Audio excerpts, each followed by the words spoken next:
Fast food वाली जितनी भी शॉप्स होती हैं और चिकन जो है ये कई कई हफ्तों तक स्टोर रहता है। उसने फर्स्ट ऑफ ऑल जाके तो आपकी बॉडी पे रिएक्ट किया, आपकी बॉडी पे ईचिंग शुरू होगी, निशान बनना शुरू हो गए, एलर्जी होना शुरू हो गई। इससे आपको डायरिया भी हो सकता है, इससे आपको वॉमिट भी हो सकती है, इससे आपको एलर्जी भी हो सकती है। तो अब फिर आपने क्या करना होता है, कम से कम 8 से 10 गिलास पानी जो है वो आपने रेगुलर बेस पे यूज करना है। बिस्मिल्लाहिर्रहमानिर्रहीम। Hello everyone, my self is doctor Tanveer Arshad Chaudhary. I am a consultant medical specialist. आज हम बात करेंगे कि नाकिस चिकन का जो इस्तेमाल है वो आपकी सेहत के ऊपर उसके क्या नुकसान होते हैं। नाकिस चिकन हमने देखा है कि जैसे अगर हम किसी भी शहर की बात करें, किसी कस्बे की बात करें, किसी गांव की बात करें या किसी लोअर एरिया की बात करें या अपर एरियाज़ की बात करें या हम पोश एरिया की बात करें, तो वहाँ पे जितने भी आपके फास्ट फूड वाली जितनी भी शॉप्स होती हैं, होटलिंग होती है, जितने भी रेस्टोरेंट होते हैं, वहाँ पे चूँकि जो चिकन का इस्तेमाल होता है, बेसिकली हम ये समझते हैं कि सम कंडीशन के अंदर तो चिकन बिल्कुल फ्रेश लेवल पे भी होता होगा, क्योंकि स्टैंडर्ड और क्वालिटी हर एक की एक जैसी भी नहीं होती और हर एक की ख़राब भी नहीं होती। इसी तरह हम ये देखते हैं कि स्टोरेज चिकन बहुत ज़्यादा होता है। मसलन कोई चिकन आपने ले लिया, फिर आपने उसको 8, 10, 20 घंटे की स्टोरेज कर दी तो वो समझ में आती है, लेकिन कुछ जगह पे यही चिकन जो है ये कई कई हफ्तों तक स्टोर रहता है। इवन के मार्केट के अंदर चले जाएं तो वहाँ पे नाकस जो चिकन होता है, यानी वो मुर्गियाँ जो बिल्कुल मरने के करीब होती हैं या उनको कोई वायरल इन्फेक्शन हुआ होता है या उनको कोई वायरस लगा हुआ होता है, तो वो मार्केट में सस्ते दामों बेच दी जाती हैं। अब उनका जो गोश्त होता है वो चूँकि ऑलरेडी उनको कोई ना कोई एक वायरल डिजीज़ चल रही होती है और ऐसी कंडीशन में वो चूँकि सस्ता भी होता है, और हमारे जो लोअर एरिया पे काम करने वाले या लो रेट पे अपनी चीज़ें बेचने वाले जिसमें चिकन इस्तेमाल होता है, जैसे आप शवारमे की बात करें तो हमने देखा कि आप भी देखते होंगे, मैं भी देखता हूँ कि कई जगह पे आप गुजर रहे हों तो शवारमाज के रेट जो है वो डिफरेंट लिखे होते हैं। 30 रुपये से लेके 150 तक आपको शवारमा अवेलेबल मिलता है मार्केट में। अब आप ये अंदाज़ा लगाएं कि उसके अंदर जो चिकन का आज का रेट देखें, फिर आप उसके अंदर चिकन की जो है वो क्वांटिटी देखें, फिर आप ये देखें कि वो जो आपसे वो रेट ले रहे हैं क्या उस रेट के ऊपर वो क्वांटिटी और उसकी जो कॉस्ट है वो पूरी आती है या नहीं आती। तो आपको ये आइडिया होगा कि अगर वो 30 रुपये से लेके 150 तक एक ही शवारमा है और उसके अंदर एक जैसा ही चिकन इस्तेमाल हो रहा है, तो उनके रेट में जो है वो डिफरेंस क्यों है।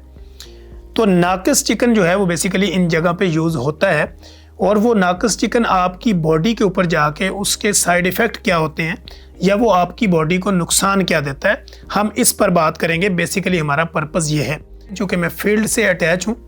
और रेगुलर बेस के ऊपर मैं सैकड़ों मरीज़ों की ओपीडी करता हूँ, और मेरे क्लिनिकल ट्रायल में इस तरह के बेशुमार जो है वो पेशेंट रिपोर्ट होते हैं जिनको ये कंप्लेन होती है, उनको एलर्जी होती है या उनको गैस्ट्राइटिस होती है या उनका मैदा डिस्टर्ब होता है या उनको जॉइंटिस है या यानी यरकान की कोई किस्में बनी हुई हैं, या इस तरह उनके पेट के ऊपर कोई निशानवात बनना शुरू हो जाते हैं या उनका मैदा डिस्टर्ब रहना शुरू हो जाता है या उनकी इंटेस्टाइनल इन्फेक्शन शुरू हो जाता है। तो जब हम उसकी हिस्ट्री मेंटेन करते हैं, जब हम प्रॉपर उसका इन्वेस्टिगेट करते हैं, चेक करते हैं, तो पता चलता है कि क्या खाया था आपने। तो वो पूछते हैं, वो कहते हैं ये तो रेगुलर शवारमे खाती है, ये तो रेगुलर शवारमा खाता है, या ये रेगुलर बर्गर यूज़ करता है या करती है, या ये पिज़्ज़ा खाता है या खाती है। तो हम ये पूछते हैं कि कितने अरसे से खा रहे हैं। वो कहते हैं जी कभी मैं किसी ब्रांड का मंगवाती हूँ, कभी मैं लोकल भी ले लेती हूँ, तो मैं वो खाती रहती हूँ और इससे बाज़ कंडीशन में मुझे वॉमिट की कैफियत रहती है या मेरी बॉडी के ऊपर ईचिंग होती है, डर्माटाइटिस होती है या मुझे एलर्जी हो जाती है। तो बेसिकली नाकिस चिकन जो होता है, यानी उसमें उस फूड के अंदर जो नाकिस क्वालिटी का चिकन, यानी जो वायरस ज़्यादा चिकन, सस्ता चिकन जो उसके अंदर आपने इस्तेमाल किया, उसने फर्स्ट ऑफ ऑल जाके तो आपकी बॉडी पे रिएक्ट किया। वो रिएक्ट क्या हुआ, उसका रिएक्शन क्या हुआ कि उसमें आपकी बॉडी पे ईचिंग शुरू होगी, निशान बनना शुरू हो गए, एलर्जी होना शुरू हो गई। दूसरा क्या नुकसान हुआ कि आपका स्टोमक अपसेट हो गया, यानी आपके मैदे के अंदर सोजश होगी या अल्सर बनना शुरू हो गया। गैस्ट्राइटिस होगी यानी मैदे में स्वेलिंग है, गैस्ट्रिक अल्सर बनना शुरू हुआ, ये मैदे में ज़ख्म हो गया। अब होता क्या है कि ऐसी नाकिस चीज़ें खाने से जो आपका मैदा डिस्टर्ब होता है या आपकी आंतड़ियाँ डिस्टर्ब होती हैं या इंटेस्टाइनल आपको इन्फेक्शन होता है पेट के अंदर, इससे आपको डायरिया भी हो सकता है, इससे आपको वॉमिट भी हो सकती है, इससे आपको एलर्जी भी हो सकती है, इससे आपको जॉइंटिस भी हो सकता है और इससे आपके गुर्दे भी इफ़ेक्ट हो सकते हैं। तो इसलिए जब भी कोई चीज़ यूज़ करें तो मैं हमेशा ये कहता हूँ कि गुड क्वालिटी कम क्वांटिटी, कि उसकी क्वालिटी जो है वो आला मकदार की होनी चाहिए और उसकी जो क्वांटिटी है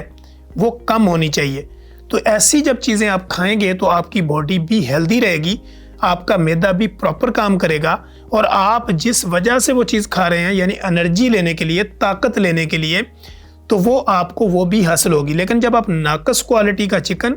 और नाकस क्वालिटी की फूड यूज़ करेंगे तो वो ना तो आपको वो वाली एनर्जी देगी और ना ही वो आपको वो वाली ताकत देगी जो आपकी रिक्वायरमेंट है या जो आप लेना चाह रहे होते हैं। ऐसी चीज़ें जो आपकी नाकस चिकन की वजह से या नाकस क्वालिटी की वजह से जो आप ले रहे होते हैं, उससे जो आपके पेट और आपकी आंतड़ियों में इन्फेक्शन होता है, उसको फिर कंट्रोल करने का तरीका ये होता है कि आप अपनी बॉडी को रेस्ट दें। यानी 8 से 10 घंटे आप अपनी बॉडी को खाली छोड़ें और आप अपनी बॉडी के जितने भी ऑर्गन हैं उनको डिटॉक्सिफिकेशन उनकी होने दें, यानी उनको डिटॉक्सीफाई करें। अब वो कैसे होगा? नीम गर्म पानी पिएं, उसमें आप लेमन का यूज़ कर सकते हैं। इसी तरह सैलड का भरपूर इस्तेमाल करें तो भी आप अपनी बॉडी को हेल्दी वे में डाल सकते हैं। इसी तरह आप ड्राई फ्रूट्स का इस्तेमाल करेंगे। पानी का इस्तेमाल बहुत ज़रूरी है। जब आप इस तरह की नाकस फूड खा लें, आपको मैदा वगैरह डिस्टर्ब हो जाए या जिगर की कोई बीमारी लग जाए, तो अब फिर आपने क्या करना होता है, कम से कम 8 से 10 गिलास पानी जो है वो आपने रेगुलर बेस पे यूज़ करना है, जो आपकी बॉडी की डिटॉक्सिफिकेशन भी करेगा,